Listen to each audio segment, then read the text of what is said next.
Hello and welcome to Gefet Gemara. I'm Yael Shimoni, bringing to you together with Hadran in Yeshivat Drisha, learning Iyun in your B'Kiyut Daf Yomi. And today in our sugya, we're going to deal with an interesting comment that we'll see in Tosfot and in Rashi, a different way of reading the sugya than what seems at the first glance. And I called this shiur on goats and birds. And as you will see, there'll be goats, there'll be birds, and I think a new understanding maybe about not our Chag, Pesach, but Yom Kippur, that we have half a year till we get to. B'ezrat Hashem, the next Gefet will be really a preparation for Pesach, but it will not be on the direct dapim, something from Menachot, but from previous learning. So let's talk about goats and birds. I'm starting in Menachot, Ayin Daled Amud Bet. The Mishnah says that, analyzes the Menachot and says that there are few Menachot that are only for God, and man doesn't touch them at all. And there's some menachot that only man eats, and God has no part in them. And let's see what the Mishnah says. Minchat kohanim uminchat kohen mashiach uminchat nisachim lemizbeach, ve'en baim lakohanim. Ubezeh yafeh koach mizbeach min koach hakohanim. Okay, so we have three menachot that nobody eats them, only the mizbeach. Bezeh yafeh koach mizbeach min koach hakohanim. Menachot of the kohanim and minchat nisachim. שתי הלחם ולחם הפנים נאכלים לכהנים ואין בהם למזבח. So that's the mirror image of the first list in the Mishnah. There are also menachot that there's nothing on the mizbach for them, only men eat them. לחם הפנים and שתי הלחם נאכלים לכהנים ואין בהם למזבח ובזה יפה כוח הכהנים מכוח המזבח. So the Gemara here has two parts. The first part deals with the Reisha, checking, is this the only list or do we have other korbanot added? And what we're going to look into is the Seifa, where the Gemara asks the same question on the Seifa of the Mishnah. Is in truth only these two korbanot, Shtei Alechem and Lechem HaPanim, are the only menachot and nesachim that are not eaten by God and only by Kohanim? So let's see what the Gemara asks. Shtei Alechem and Lechem HaPanim, V'tu Leika, there are no others? And the Gemara says, I can give you two other options. And the Gemara brings each one and rebuts it and says, it's not true. So let's see, what's the first one? And we'll use Rashi to help us. V'ha'ika chatat ha'of. Okay, chatat ha'of. She's eaten totally by the Kohanim. So she seems to be a korban that has to be added into the Mishnah. It's true that if you would have asked me, I would not think that this would be part of the list, because I thought that the list was talking about menachot and nesachim and not talking about flesh and blood. However, the Gemara does think this is a good question, and the reason that the Gemara rebuts this is not because of what I said, but for a different reason. Ikadama. Rashi explains, if you read in Vayikra Hey, which was our parsha just last week, you'll see that even this chatat, the blood of the chatat, has to go on the mizbeach, a little bit of it. So a bit of the blood goes to the mizbeach. So that's why it's not enlisted. So we understand that what has to be on the list has to be something that nothing of it went to the mizbeach. Continues the Gemara and offers another option, another korban that could have been added into the Mishnah. Ve'ikalog shemen shel metzora. When the metzora has to be cleansed from his tarat after he's already well, he has to bring a few korbanot. There are his birds, and with his birds he also brings log shemen, and that's part of the process of making him tahor again.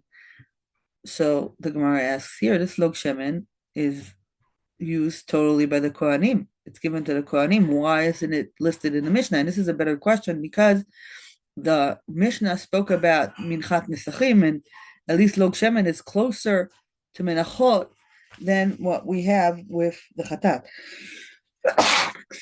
Excuse me. The chatat is flesh and blood, and shemen is shemen. So why not? Why isn't log shemen shel metzora added into the Mishnah? Says the Gemara, Ika matnotav. What does it mean, Ika matnotav? So Rashi here on the page says, Ika matnotav, lebehonot delo have kula lekohanim. So according to Rashi, it seems that the reason a korban metzora is not listed in the Mishnah It's not because part of this korban goes to God. It's because part of the korban is used to be mechaper on the metzora and actually put on top of his body, because this oil will be put on his ear and on his hand and his foot. So that's why it's not listed in the Mishnah. So this Rashi has a few problems, because it seems as if the Gemara assumed that the only reason that a korban will not be enlisted in this group is only if part of it is brought to the mizbeach, and not if part of it is being put on a man. That dafka says that it's not used by the mizbeach. And let's look at Tosfot. Tosfot here has a question on Rashi, but here we have a surprise. Tosfot says, Ika matanot, Perush matanot ala parochet velo mashmaken ba'akometz raba le'ed. So why is this Tosfot so surprising? Because I was expecting Tosfot to ask on Rashi the question that I asked. Why are you saying that the fact that there's a bit of oil on a man's body is what means that this korban can't be in the list of the Mishnah? But here it seems that Tosfot had different Rashi, because he's quoting a totally different Perush. What's this about? So really, Tosfot has a different Rashi, and also has a slight different girsa in the Gemara. In our Gemara, it says Ika matnotav, and what Tosfot says, Ika matanot. So, and of course, the Perush is not Rashi's Perush. So what's going on here? So here we have an interesting surprise. In this part of Masechet Menachot, a few pages, the Rashi that you have on the page is not the Rashi. And there's another Rashi, if you look there, that is called Rashi Miktav Yad. And here I see in the biography in the response of Perek Teshut, it explains that in our dapim, there's a special Rashi story. So I'm reading from Perek Teshut. I translated this in Google Translate. In several tractates, there is a doubt whether the commentary found in the page is Rashi's commentary. For example, in Tractate Menachot, printed in the pages of the Gemara, a manuscript Rashi is added at the regular Rashi commentary. And at its beginning, there's a note that from page 72b till page 95d, the regular commentary is not by Rashi, and the original Rashi is found in a commentary added according to the manuscript. So let's look at Rashi in the manuscript, and we'll see that here is what Tosfot is actually debating on. Because Rashi in the manuscript says, why is the korban of the metzora not enlisted, the log shemen? Because, says Rashi, והעיקר לוג שמן של המצורע דכולו לכהנים, מתנות על הפרוכת, דכתיב ועזה מן השמן באצבעו 7 פעמים לפני השם. So according to Rashi, the Gemara's answer why log shemen of metzora was not enlisted is not because it's put on the body of the metzora, it's because part of it is given to be mazeh on the parochet 7 פעמים לפני השם. Okay. This is a much better answer than what we had in the Rashi that's not really Rashi. So what's Tosfot's problem? Now let's go back to the Tosfot and see why doesn't Tosfot like Rashi's answer. So Tosfot quotes, Ika matanot perush matanot ala parochet, and he's quoting Rashi from Ktav Yad, as we saw, velo mashmaken ba'akometz raba le'el chaf zayin amud bet. So Tosfot says, go back to Daf chaf zayin amud bet, and then you'll see there's a problem. Why is there a problem? I'm going back to Daf Chaf Zayin Amud Bet. There's a brisa there saying that there are hazaot for the parochet in para aduma and shebifnim and metzora. Let's read. Tanu Rabbanan, sheva hazaot shebapara she'asa'an, ben shelo lishman, ben shelo mechuvanot, pesulot. So in para aduma, you also have sheva hazaot lifnei pnei hakaporet, el nochach o el moed, and they have to be lishman, and they have to be exactly in the right direction. If one of those does not occur, they're pasul. Hahowever, shebifnim ובמצורע שלא לשמן פסולות, שלא מכוונות כשרות. There are two other hazaot bifnim, and we'll see what that means soon, ושמצורע, they are not so sensitive. They're not like paraduma. They have to be lishma, but they don't have to be exactly in the right direction. So Tosfot says, okay, I look at this list. So you have para, we understand what para is, and then we have two other parts of the list, which are put one next to the other. Hazaot shebifnim and hazaot shebemetzora. So it says Tosfot, if you have two which are separate, it means they're not the same. דאמר שבע הזעות שבפנים במצורה, מכלל דשל מצורה לא הווה בפנים. Tosfot says, we have hazaot, we'll see presently, which are called bifnim, because they're really brought in front of the paroch and are really actually being thrown there. Since the metzora is not called bifnim, we understand it's bachutz. Continues Tosfot and gives another proof why this is wrong. And again, what's wrong here is that these hazaot are not really brought inside the temple. ועוד נען בסוף נגעים. בא לו אצל מצורע לשער ניקנור, נתן מן אדם על תנוך, נטל מלוג השמן, ויצק וטבל ועיזה 7 פעמים, כנגד בית קודשי הקודשים, וכולי, בא לו אצל מצורע וכולי. So Tosfot says, go to the Mishnayot of Negaim. Mishnayot of Negaim, Perek Yudal, there you have a whole set of Mishnayot describing the Tahara of the Metzora. It says Tosfot, if you read them very closely, you'll see that the person who's actually throwing these matanot is not going into the temple. The metzora is standing outside in Sha'ar Nikanor, and he's coming at the metzora, but it's not says that he's coming into the heichal. So there's a description exactly where he's walking, and in no part of the description there's a line saying that he goes actually inside the heichal. So that's why it sounds as if he does not go all the way in, and he stays out. So let's see the Mishnah that Tosfot is referring to. I'm looking at Mishnah in Perek Yudalid, Balo Etzel Tet and Yud. So the first one is here, Balo Etzel Ha'asham, ושמח שתי ידיו עליו, ושחטו, וקיבלו בית כהנים את דמו, אחד בכלי, אחד ביד. זה שקיבל בכלי ו' זרקו על קיר המזבח, זה שקיבל ביד בא לו אצל מצורע, והמצורע טבל בלשכת המצורעים, בא ועמד בשער ניקנור, רבי יהודה אומר, לא היה צריך תפילה. So here we see this description of how the Kohanim are coming or going into the Mizbeach, going to the Metzora, where the Metzora actually stands. And in Mishnah Yud, נטל מלוג השמן, ויצק לתוך כפו של חברו, ואם יצק לתוך כף עצמו יצא, טבל והיזה 7 פעמים כנגד בית קודש הקודשים. So Tosfot says, look, there's no line describing that he actually went in. It means that he didn't go in. So what is happening here? If he didn't go in, why is there a pasuk saying that you're being mazeh lifnei Hashem? What is the story of these matanot?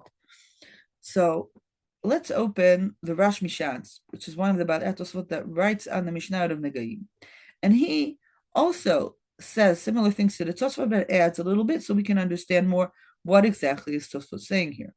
The Rashi says, כנגד בית קודש הקודשים, משום שנאמר 7 פעמים לפני השם, ולא שיהיה מכניס את השמן בהיכל להזעה.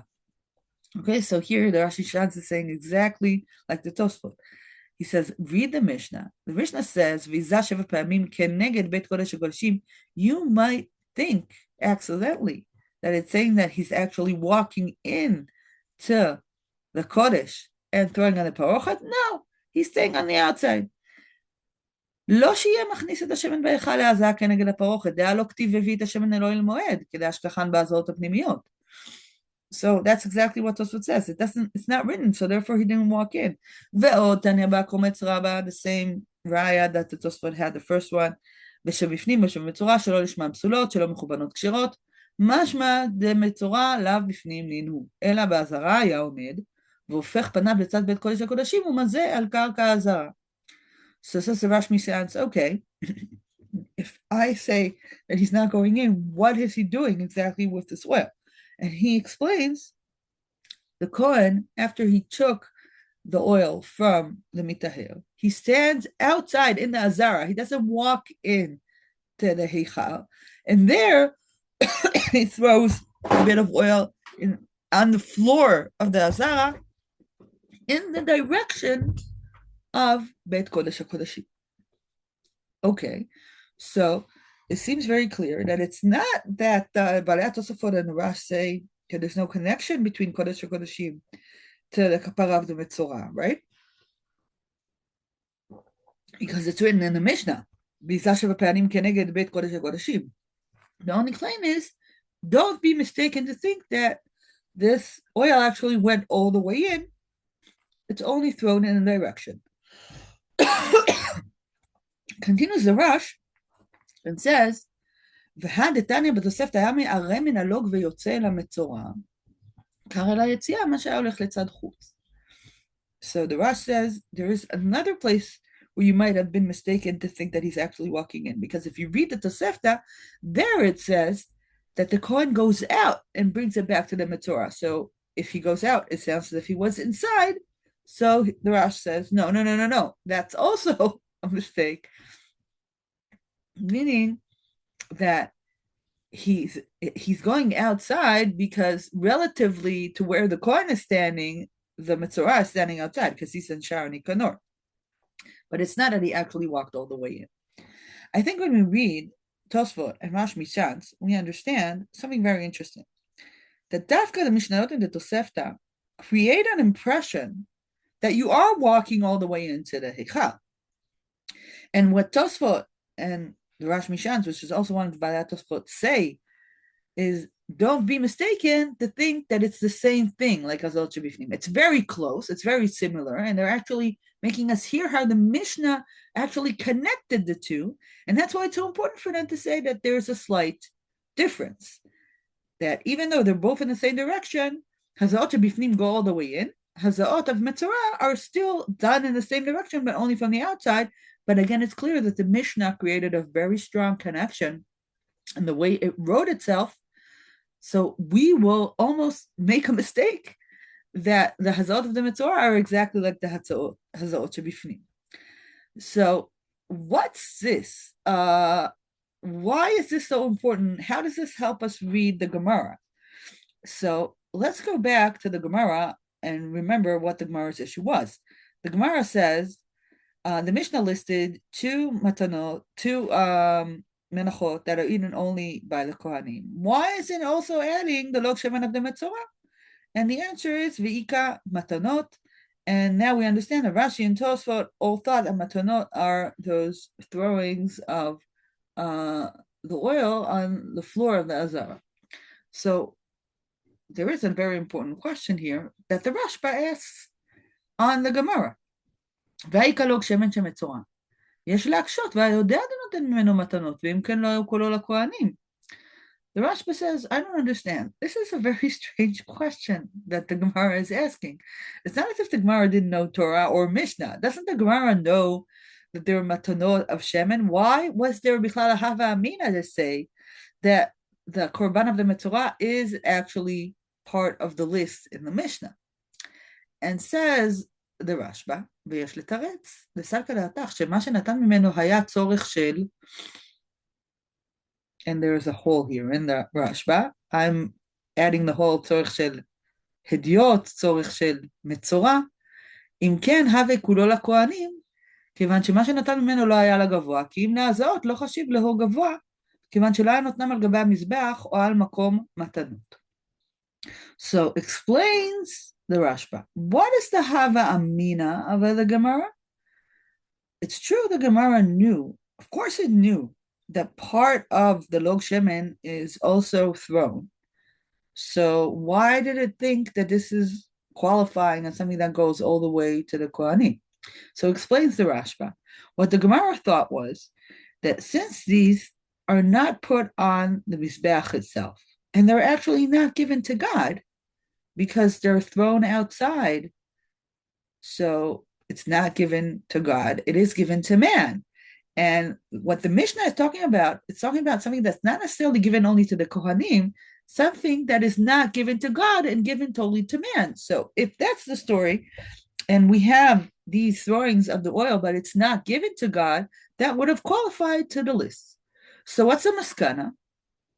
In the maskana, we also say that they're matanot. So what did we learn here? Explains the Rashba. ואפילו הכי משנה לה, דאף על פי שלא היו על הפרוכת ולא על מקום מתנות מכל מקום, כיוון וכנגד הפרוכת היו, כדכתיב בהו לפני השם, כעל הפרוכת דמו וחלק גבוה מיקום. So this is a very important line in the Rashba, because the Rashba says, the Hava Amina of the Gemara was that the fact that you're giving these matanot outside of the temple, you would have thought that this is totally not given to God because it's outside. God doesn't receive it. Therefore, the Gemara made a point that even though these matanot are not brought inside, still there are as if they're brought inside. They're כיוון וכנגד הפרות הבו כדכתיב לפני השם, כעל הפרוכת דמו. It is true, says the Rashba, the Tosfot is right.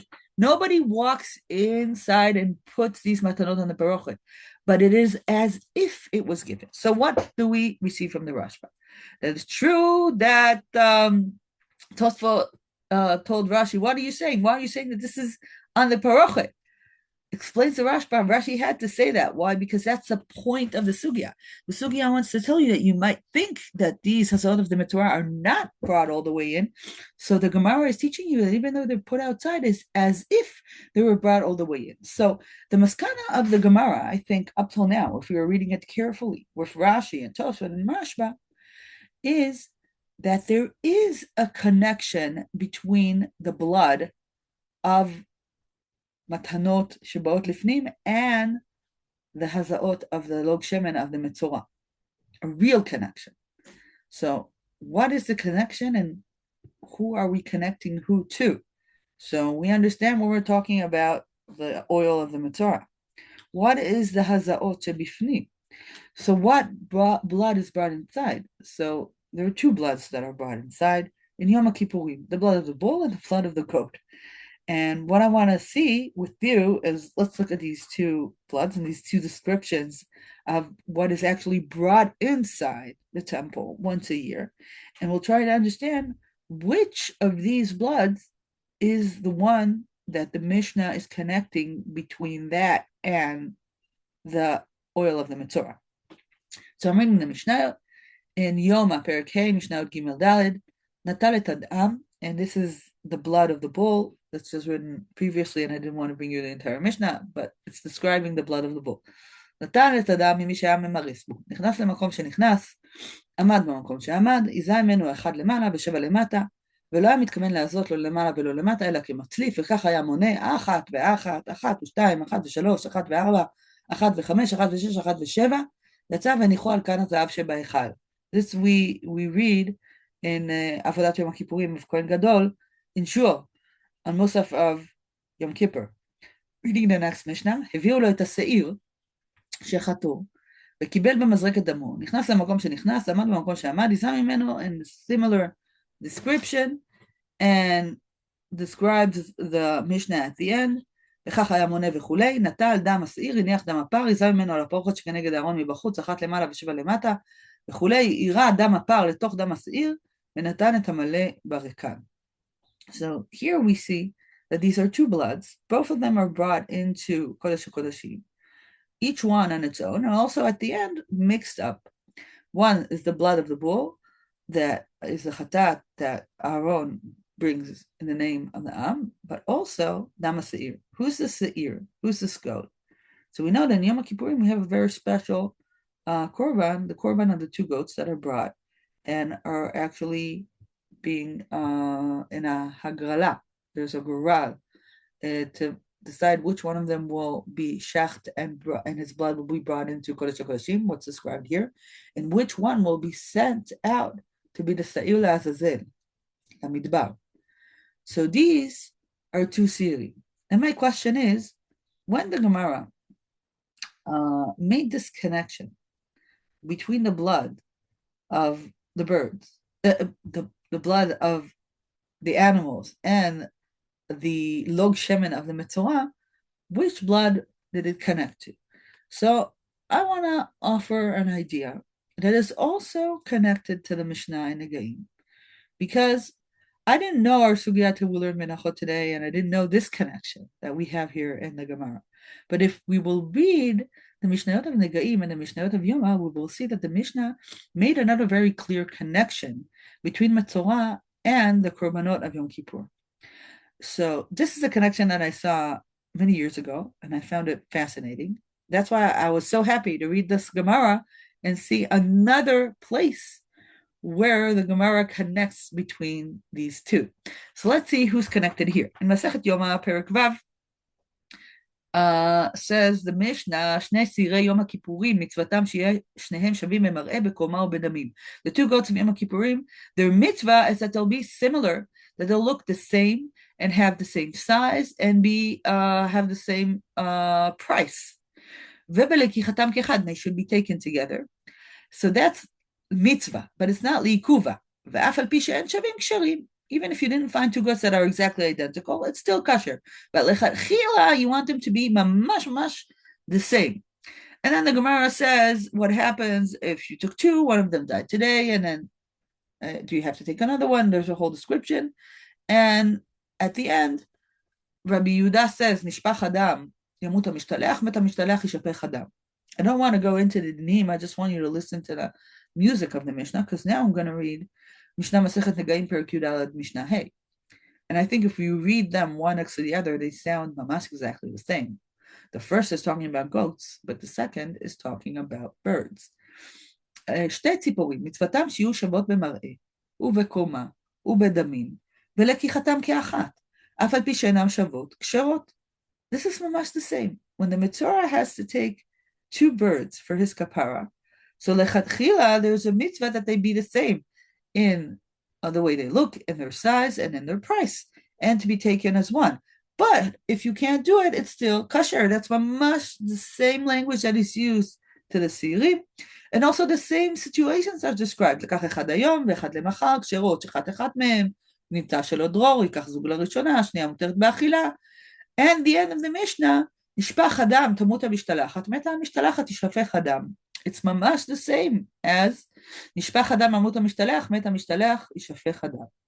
So here we see that Masechet Yoma and Masechet Negaim connects the two korbanot, the korban of the metzora, not the oil, but the birds, and the sirim of Yom Kippurim, which are described exactly the same way.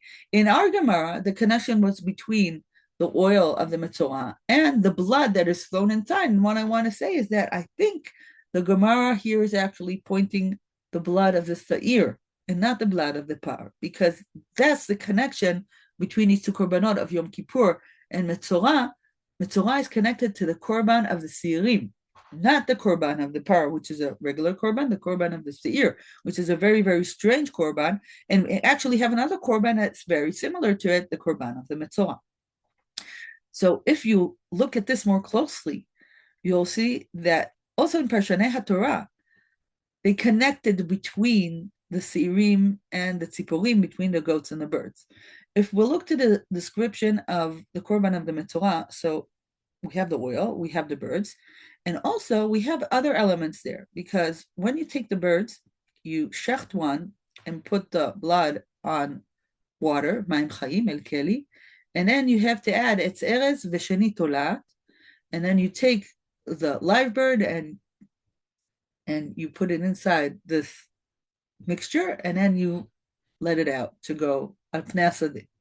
So if we'll read Unkelus and Rashi, and we'll see how they describe this mixture, we see another element which is similar between the goats and the birds. Unkelus says, "Vayafked kahana vayastav lemidchei tartin tziporin chaim." Okay, the Kohen tells them, bring two live birds, ve'a'a de arza, and a piece of wood of erez, ve'tzeva zehori, and tzeva zehorit, chut hashani zehorit calls it Unkelus, ve'ezova, and ezov. Let's see how Rashi explains. Shani tolat leshon tzemer tzavua zehorit. Do you remember who else has Lashon shel zehorit connected to him? The Seir of Yom Kippurim also has this Lashon of zehorit that was tied to the Seir that goes Lazazel, and another piece of it was hanging from Bet HaMikdash, and when it turned white, Am Yisrael knew that his chataim are being washed away. So look how Unkelus and Rashi, when they explain what chut ashani is in Parashat Metzora, they say it's exactly the same. They use the same word that is used in the Mishnah to describe what is going on with the Seir. So this is another connection between these two korbanot. I want to show another connection. Rabbeinu Bachya Mamash says that these two korbanot are very, very similar. Only one is for a personal person, and the other is for the entirety of Am Yisrael. Says Rabbeinu Bachye, I'm reading from the middle. V'od yirmoz al pnei hasadeh. He's reading the description of what you do with the live bird, that you let it go al pnei hasadeh. Says Rabbeinu Bachye, why was it important for the Torah to say where you're sending it to? Why to say that it's going to the sadeh, to the field? Says Rabbeinu Bachye, הכוונה לפורחות השדה, כי הציפור החיה טבולה בדם הציפור השחוטה היה משלח לפורחות השדה, והם כת משחיתים למטה ממדרגת שר המדבר, המקבל שוחד ביום הכיפורים, והיא נושאת עוונות המצורע כעניין השעיר המשתלח לעזאזל המדבר. Okay, so Rabbeinu Bachya here speaks about all kinds of things that have to do with Seirei Yom Kippurim. We won't go into that right now because we don't have enough time. You can read this later on your own. But see that he's connecting, and he's saying that this bird is exactly like the Seir Azazel. It takes the sins of the metzora away to Sadeh La'azazel HaMidbara.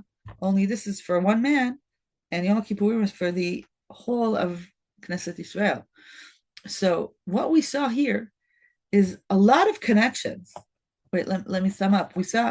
I gave you connections in Rabban Bachya, in Rashi and Unkelus, the Zehorit, and in the Mishnah, that the birds and the goats are described in the same way. And our Gemara said that it's mamash the same, because it's not only that you have one bird thrown away in one shecht, you bring part of it into the parochet. So it's not exactly the same, but you're throwing hazaot on the parochet, like you do with the blood of the seir, only here you do it from the outside. But as the Rashba said, the sugya says to you that this is also being given to God, even though it's far away, it is given on the parochet.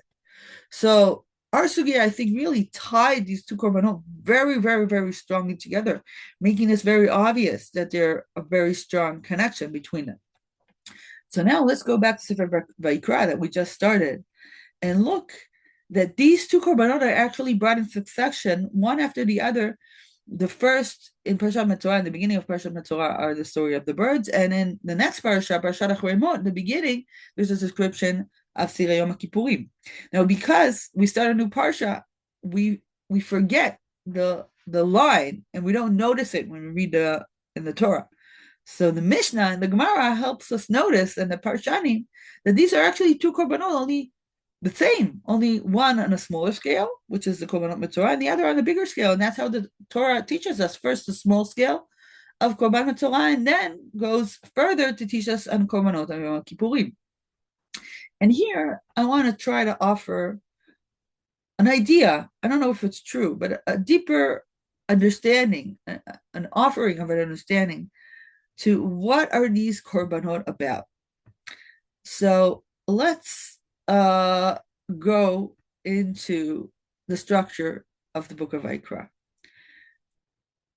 I want to remind you that the book of Vayikra is right after Sefer Shemot. And what happened at the end of Sefer Shemot? We built the Mishkan. Why did we build the Mishkan? We built the Mishkan after Chet HaEgel. And at the end of Sefer Shemot, the Torah says that God dwells in the Mishkan, and the Mishkan is full of his honor, and Moshe can't go in. So that's one description we have in Sefer Shemot. But then in Sefer Vayikra, in Parashat Shmini, we have the same day described from different eyes. Here is the description of the day that the temple of the Mishkan was built. ויבוא משה ואהרון אל אוהל מועד, ויצאו ויברכו את העם, וירא כבוד אדוני אל כל העם, ותצא אש מלפני השם, ותאכל על המזבח את העולה ואת החלבים, וירא כל העם, וירונו ויפלו על פניהם. So these two psukim describe something very similar to what we have at the end of Sefer Shemot. But let's see what happens then. ויקחו בני אהרון, נדב ואביהו, איש מחתתו, ויתנו בהם אש, וישימו עליה קטורת, ויקריבו לפני השם אש זרה, שלא תיבא אתם, ותבוא אש מלפני השם, ותאכל אותם וימותו לפני השם. So here, we have the tragedy that happens a minute after what we finished in Sefer Shemot. Why did this tragedy occur? So there are many, many different explanations why Bnei Aaron met. One of them is that this was a punishment to Aaron for doing the egel. And according to that punishment, if we look in the entirety of Sefer Vayikra is actually dealing with a very hard question. How can Am Yisrael, that made such a bad deed, and Aaron in particular, how can they become reconnected to God after they were thrown away from the presence of God? And the whole story of the korbanot of Sefer Vayikra, and specifically these two korbanot, the korban of the metzora and the korban of Yom Kippurim, is a way for us, Am Yisrael, to go back to be connected to God after we were outcast away because of our deeds. The metzora is thrown away, and this is his way to walk back into the machane. And also Am Yisrael, when we have God among us and we sin, we are actually throwing ourselves away from the side of God, and this is the way to walk in. So why is this the way to walk in? What is the connection between the birds and the goats? So here again, this is an idea. I don't know if it's true, but I like to think about it, and it gives me a meaning to this korban. I think that as we saw in the Mishnah, these two korbanot are actually supposed to be exactly the same. The two birds and the two goats are not really two, because if we read the Mishnah, we see that they have to be exactly lechatchila, look the same size, same price. Why is this? So I think this has to do with a mechanism that God is teaching us about how to deal with trauma and how to deal with a very bad deed and a horrible thing that happened. When we go through something like that, at the same time, we want to give total room to the horror that happened and also to go on a new road. In a sense, to die and to live at the same time. That's impossible. Well, in people, in our hearts, it is possible. It seems that we do that inside of us, that part of us dies and another part continues living, and that's how we move forward from very bad trauma that we went through. But with animals, you can't do that. So what did we do? We took this one animal and we double it. One of it goes away, is outcast, and the other is brought in to God. These two animals are actually the same. They're living and dying at the same time, finding a way to bridge over this horrible thing that happened, whatever it is. Tzarat, Chet HaEgel, the sins of Am Yisrael. When we start anew, part of us remains in the hardship and another part goes on a new path. So maybe that is the secret of Sirei Yom Kippurim. We have half a year to learn more about this, and all this opened from our Gemara and Rashi and Tosfot. So I hope you enjoyed our learning today, and B'ezrat Hashem, our next Gefet will be preparation not for Yom Kippur, but for Neder Seder. So take care, and we'll meet soon.